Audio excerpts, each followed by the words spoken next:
आज मैं आपको बताने जा रहा हूँ कि आप किसी सुपारी को किस प्रकार सिद्ध कर सकते हैं। देखिए, इसको सिद्ध करने से होता क्या है कि आप जब भी कोई कार्य करने जा रहे हैं और वो सुपारी आपके साथ है और अपने पास रखे हुए हैं, तो उस कार्य में बाधा नहीं उत्पन्न होती और वह कार्य सिद्ध हो जाता है। लेकिन जो सुपारी है उसको सिद्ध कैसे करना है और किस प्रकार सुपारी को सिद्ध करके अपने कार्य पूर्ण करने हैं, इसके लिए आपको करना क्या होगा, एक पान का पत्ता लेना होगा। पान के पत्ते में सुपारी रखनी होगी और अपने आराध्य का जो मंत्र है या ओम नमः शिवाय मंत्र, यदि आपका आराध्य का मंत्र नहीं है तो ओम नमः शिवाय मंत्र का जाप करना है और मध्य वाली उंगली से सुपारी को इस प्रकार स्पर्श करना है और स्पर्श करके आँख बंद करके मंत्र का जाप करना है। आपको करना क्या है कि इस प्रकार आप करेंगे, ऐसा करने से जो सुपारी होती है वो सिद्ध हो जाती है। लेकिन पूर्णतः प्रयोग कैसे है कि किस प्रकार है, पूरा उपाय क्या है, पूर्ण रूप से जो है उसकी विधि क्या है, आइए जानते हैं। देखिए, सुपारी को सिद्ध करना बहुत कठिन है और बहुत लोगों के लिए बहुत सरल है। जो आराध्य के बहुत करीब हैं वो बहुत जल्दी से सिद्ध कर लेते हैं। और तो उसके लिए आपको करना कैसे है, इसकी पूरी विधि क्या है। देखिए, विधि जो है वो बहुत ही सरल है।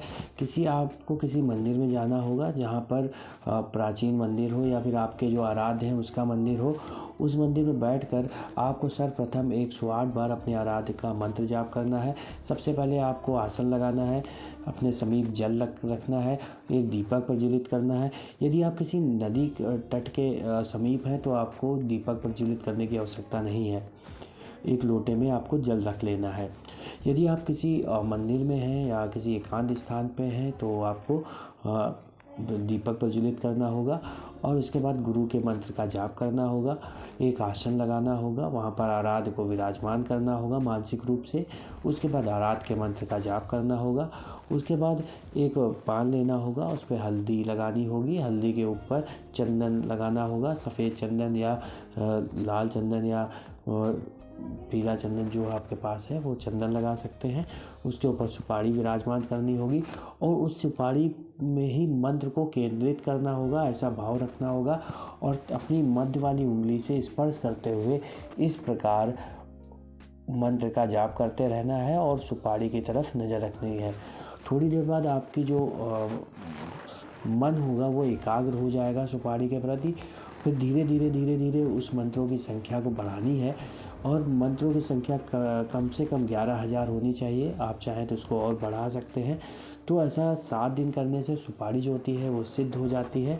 लेकिन सिद्ध सुपारी का प्रयोग कैसे करना है, कहाँ इसका उपयोग करना है, आइए इस विषय में भी जानते हैं।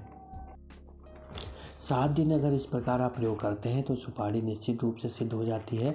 और सिद्ध होने के बाद यदि आप किसी कार्य में जा रहे हैं तो उस सुपारी को स्पर्श का हाथ में ले लीजिए और उसको अपने सर पर स्पर्श करिए।